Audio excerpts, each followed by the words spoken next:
What's up, guys? Kevin Cage here with another crypto update. Hope everybody's having an awesome day, and we can see that the markets are starting to retrace a bit.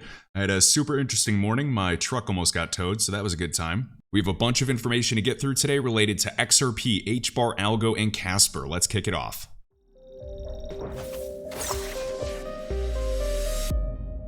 Alright, starting off with some Ripple connections we can see related to the ISO 222 messaging standard that will be adopted in the future. We also see keywords like Nostro Liquidity Dashboard. Every time I see the word liquidity, I'm thinking XRP. This is a document from CGI, and I did share this on Twitter in case you're curious. And CGI is one of the largest IT and business consulting firms in the world. Friendly reminder that right on CGI's website, Ripple Agreement extends CGI Payment Solutions portfolio back in 2015. We look forward to working with Ripple to develop an integrated, distributed financial technology solution offering that complements our current global payment solutions portfolio. So I know about 99% of my subscribers are probably like, Kevin, shut up. We know you already talked about CGI for the past 3-4 years. But I just wanted to point out some of the connections to Ripple. And to talk about how much money CGI actually moves and transacts, we can see right here. And actually, I just did a tweet so it's easier to see. Where is it? Right here. 40% of global foreign exchange settlement volume. They process 20% of SWIFT payment transactions. CGI handles more than 35% of all US wire-based transaction volumes, approximately 3 trillion to 5 trillion per day. So as soon as I saw 40% of global FX settlement volume is processed by CGI, they're an absolute key partner or an integration for Ripple. And also shared by Wrath Economan, a must follow, we have an interview of Ripple's Navin Gupta. We can see Ripple working with NYU Abu Dhabi on a cluster of startups, and UAE developers are building on the XRP ledger. Also noting people right here, PYYPL and Lulu Money, two RippleNet users, and ODL or XRP in 40 payout markets representing 90% of $6 trillion daily FX volume. And Ripple is 2 years deep into this XRP lawsuit, and we can see global on-demand liquidity volume has grown 9-fold year on year. In on-demand liquidity, leveraging XRP allows both companies' treasury managers to obtain the foreign currency liquidity they need, freeing up working capital and avoiding the need to pre-fund these Nostro-Vostro accounts based on projected volumes. So now ODL is plugged in and has interoperability with trillions of dollars per day. But of course, we are waiting for utility to grow at scale where that actual volume through XRP increases. So I wanted to point that out and actually was retweeting the Digital Pound Foundation right here. It's a pleasure to announce our upcoming webinar on January 26th. So we can see a keynote speech from James Wallace at Ripple. We can also see a panel discussion side by side with CGI. We have Ripple, we also have Worldline and Modular. So we can see the official title right here for Ripple and also VP for Ripple X, but central bank engagements and central bank digital currencies. And please remember the privacy features of the XRP ledger to actually build and run their own central bank digital currencies on the XRP ledger. Now I also want to point out, and I feel like I've done way too many videos on this, is just pointing out James Wallace right here on OMFIF. This is the official monetary and financial institutions forum. As we click about, just to understand how big they are. We know that ALGO, Ripple, there's a few huge groups, including, Facebook, a lot of the Hyperledger Premier members involved, etc. And this is a global think tank with $43 trillion at the heart of this network. And right on OMFIF's website, this independent think tank, Algorand, Ripple, Accenture, Early Ripple Investor, Microsoft, Meta, etc. And we have James Wallace, VP of Central Bank Engagements and CBDCs at Ripple. Also, we have Anders right here highlighting Ripple is still taking shots at SWIFT. Making a collaboration is unlikely. This is a poster from Ripple's annual event Swell in London just last year, a couple months back.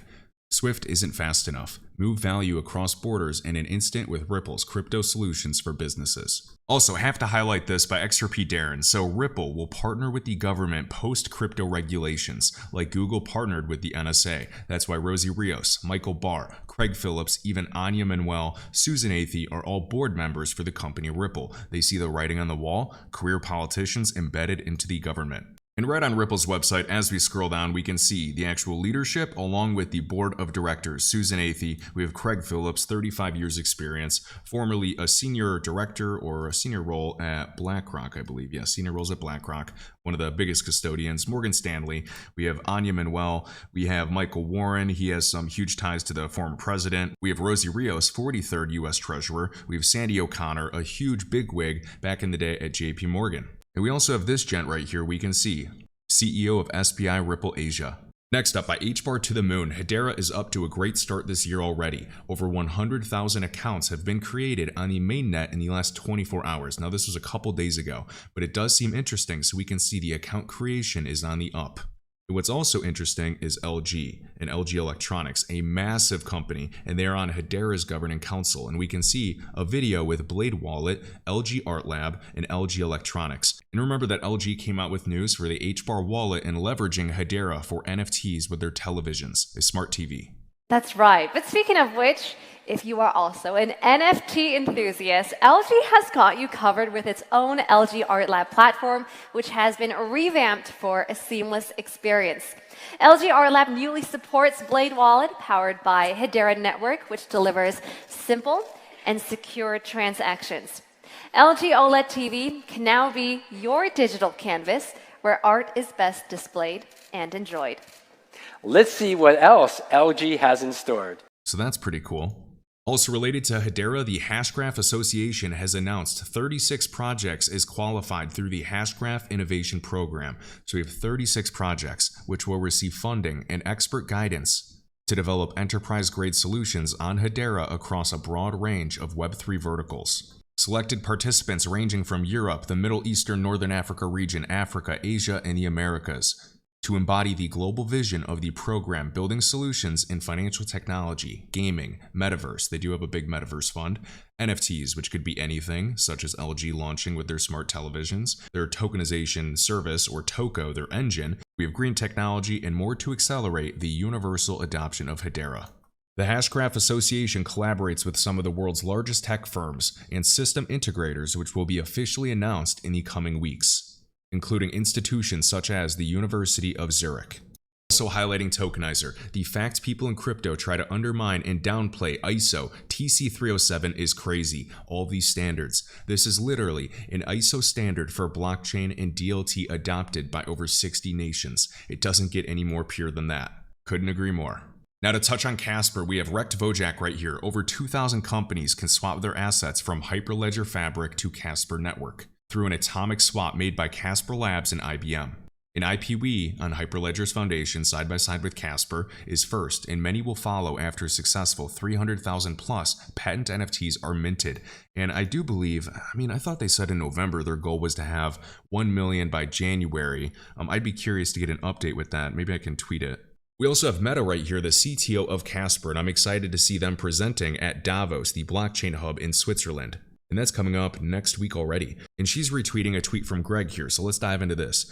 Personnel from QNT, MIT, Intel, and IBM released the latest version of Secure Asset Transfer Protocol. So the Secure Asset Transfer Interoperability Architecture, this SAT right here, proposing architecture for secure transfer of assets between two networks or systems based on the gateway model. And so Meta, CTO of Casper, emphasizes the Casper Hyperledger Bridge meets most of the requirements already because it was designed and built in collaboration with IBM and Casper.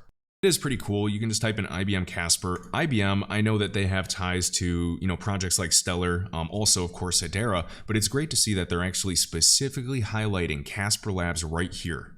Casper has some huge compliments from IBM from their VP of Blockchain Services. Excited to expand their partnership with Casper. The first of many for Industries Reimagined. Also, quick note for API 3, I see a lot of people concerned about inflation for a variety of projects. Please always do your own research, understand why certain assets are inflationary, or understand when tokens are getting released. I know that Glimmer or Moonbeam is going to be releasing some tokens shortly along with Aptos. I'm not touching Aptos APT with the 10-foot pole. I don't care if it does a 10x. I am not risking it. And we can see for API 3, is there a max supply for the API 3 token? No, there will be inflationary rewards for stakers. However, with utility of the network, guys, there will be burning mechanisms that eventually counter the inflation. And when that happens, as the network actually matures, and as demand continues, even at the same rate, if not more, there'd eventually be scarcity, and then of course, that's how price pushes up. And what is the API 3 token used for? We know governance, service coverage as well. Also to note, subscriptions. Web3 APIs can be subscribed to on any compatible chain by locking and eventually burning API 3 tokens. Next up, we have the CEO of Algorand, Sean Ford, right here. An exclusive interview. Algorand's interim CEO, Sean Ford, says, "Our time is now." Algorand was one of the first chains to receive Sharia compliance. And remember the UAE's ambition for Dubai to be the first global city powered by blockchain technology. Now, one thing I emphasize, and I haven't found too much about this group, but I do think they're big, is Smart Dubai. They are on Hyperledger's foundation. And what's interesting is they do have a blockchain strategy. And a blockchain strategy could be for Internet of Things devices, for a smart city, and anything in between. So it could be absolutely massive. And I believe that Algorand and a few other chains, of course, anything really out there in the UAE, and they're very open-minded and progressive when it comes to technology. I would hope that a lot of this technology is interoperable, if not runs directly on some of these networks. And also, just to highlight, we did a big video on this. Algorand was recently chosen as the public blockchain to support digital guarantees platform in Italy. So if you're interested in Algorand and have yet to read this article, be sure to check it out. This is super interesting, and I'll just leave the title right there. We have Crypto Caesar right here, and I always love a good Casper chart. We can see a fat, beautiful triangle that is forming.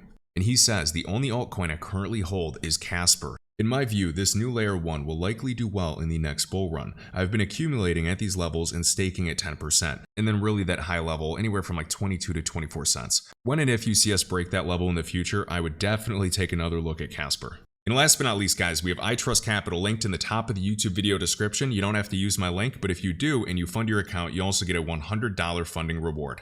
You can hear some real stories from real clients. We asked several of our clients why they chose iTrustCapital and why they love it.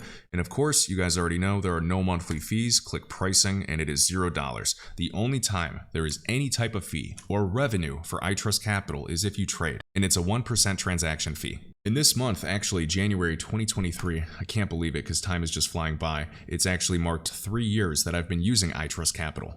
So be sure to check them out if you're interested in crypto, precious metals, and I also heard a rumor about real estate and some other products available in the future. And your Roth IRA can grow 100% tax-free, 0% capital gains, whereas who knows where short-term and long-term capital gains rates are going to be in the future in just the next few years. So linked in the video description. I hope you guys enjoyed this one, and I will catch you in the next one. If you enjoyed this video, I'd greatly appreciate hitting the like button and subscribing. Let me know your thoughts down below. And as always, my link tree is linked right in the top of this YouTube video description with all links, crypto resources, and discounts. I'll catch you in the next one.